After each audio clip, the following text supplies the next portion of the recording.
سلامونه او نیکې هیلې هیلهمند یم چې جوړ او روغ به یاست. دغه ورځ کې تېره اونۍ چې تاسو په افغانستان کې د انټرنیټ په کشوګیر باندې اخته وای، هلته په نړۍ کې په ملګرو ملتونو کې ټولو هیوادونو سره یو ځای سوه، ټولو هیوادونو سره یو ځای سوه او دغه هیوادونو خپل ستونزې یو بل سره شریک کړې او بعضو هیوادونو سره ملګرو ملتونو مرستې وکړې او بعضو هیوادونو څخه یې غوښتنه وکړه چې تاسو ملګرو ملتونو ادارې ته پیسې ورکړئ او کوم ځایو کې چې جګړې وي هغه جګړې په هکله باندې خبرې وسوې تر څو د هغه لپاره حل لارې جوړې سي. نن په دغه ویډیو کې وایم چې د افغانستان خلا افغانستان نشتون په ملګرو ملتونو په شورا کې د څومره غټه غمیزه ده او افغانستان دپاره څومره د تباهي لامل کېدلی سي. زه پر موضوع باندې خبرې کوم، تر اضافي خبرې تېرېږو. تر هر څه وړاندې زه د ملګرو ملتونو په شورا باندې په مجلسونو باندې خبرې کوم چې دا مجلسونه څه ډول دي. د ملګرو ملتونو مجلسونه چې دي دا په هر څو کال کې یو ځل دایریږي او د چې کله هم دا جلسات دایر سوه د ټول نړۍ څخه ولسمشران راځي یا د هغه ولسمشرانو استازي راځي او هلته په د ملګرو ملتونو په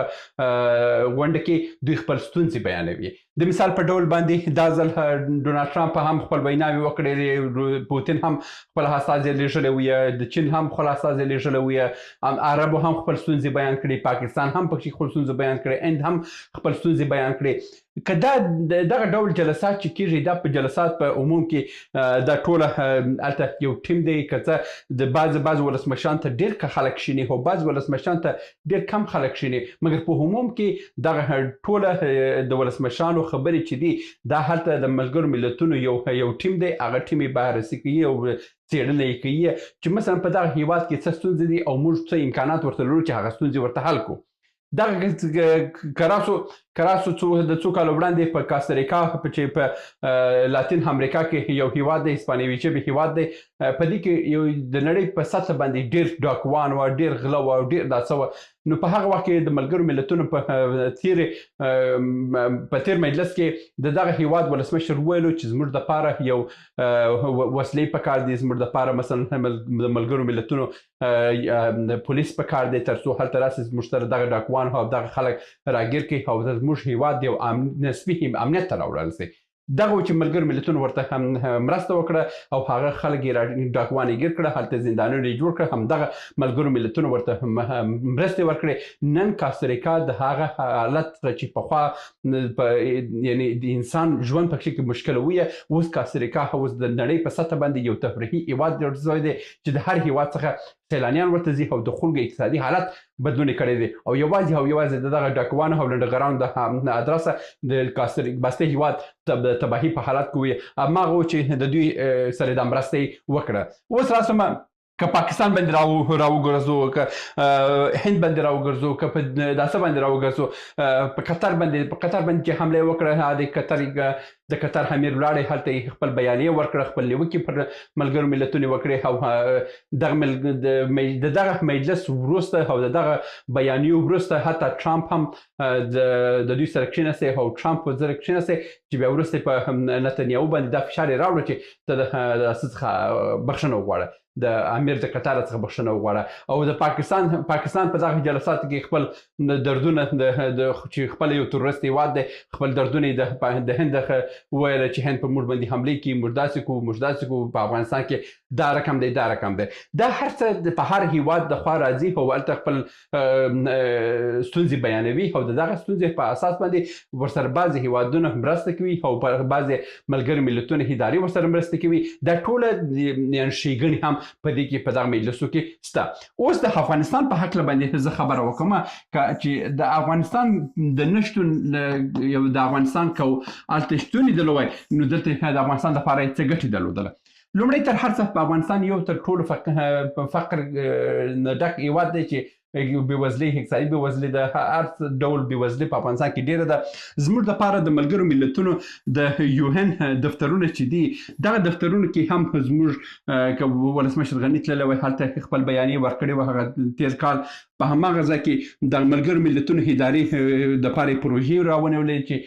د یونیسف دپاره چې د ماشومانو دپاره هغه خوراکي مواد که تاسو لیدلي اوسئ یو رقم ژاړي پاکټکان اوس په کابل کې په بعض ځایو کې خرڅېږي هم دغه ولسمشر غني خپل په بیانیه کې راووړل چې موږ ماشومان خوارځواکي لري، موږ اقتصادي وضعیت خراب دی، یونیسف باید دغه پلان راسه کړي. دغه پلان د هدرسه هماغه و چې ملګرو ملتونو په شورا کې چې دا خبرې وکړه، د یونیسف د هدرسه د خوراکي مواد د ماشومان سره برابر کړ چې په ټول افغانستان کې په وړیا ډول باندې خرڅېده، خو له بعد مرغه په بعضې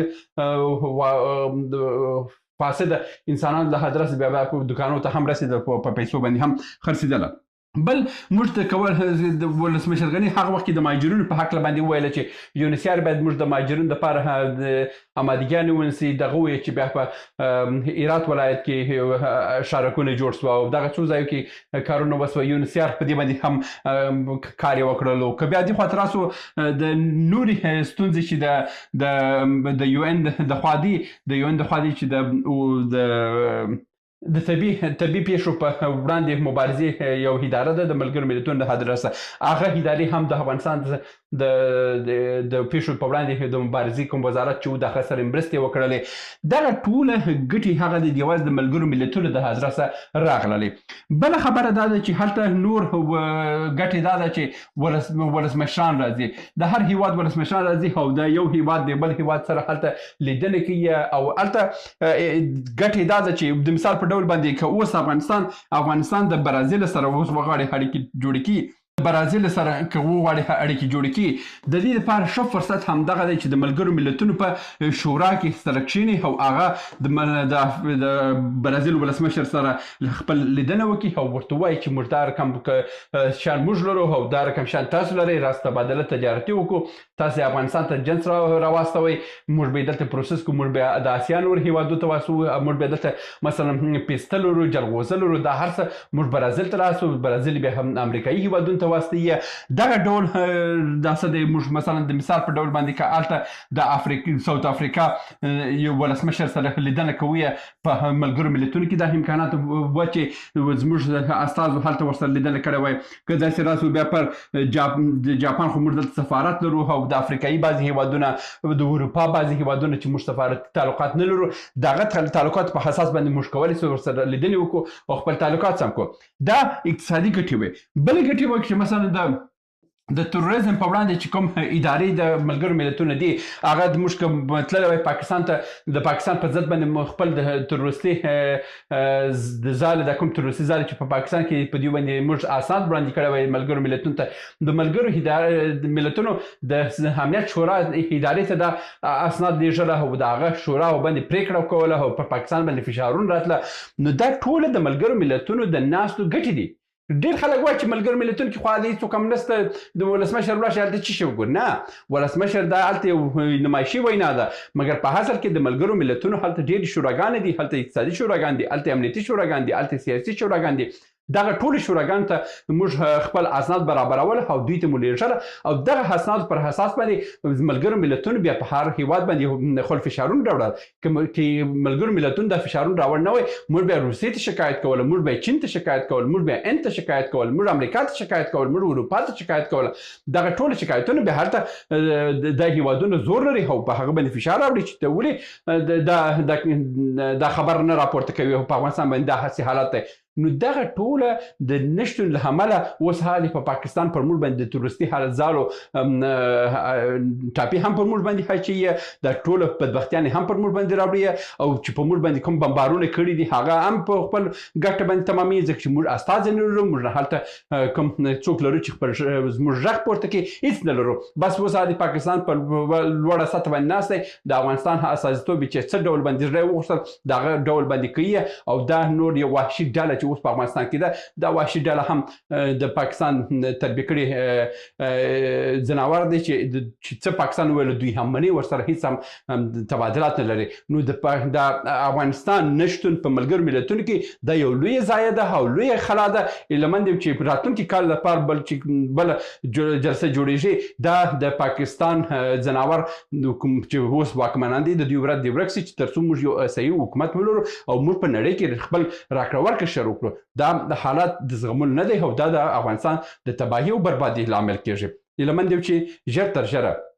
د دوی لمنه ټوله سي. دا د نن ورځې ویډیو هیله مند یم چې سم ترلاسه کړی اوسئ. تر بیا هم په الله سپارم. ښې چارې. سلامونه.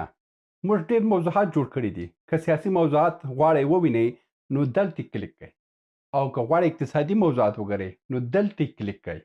او که غواړئ چې د تل لپاره راسره واوسئ نو دلته کلیک کړئ او چینل سبسکرایب کړئ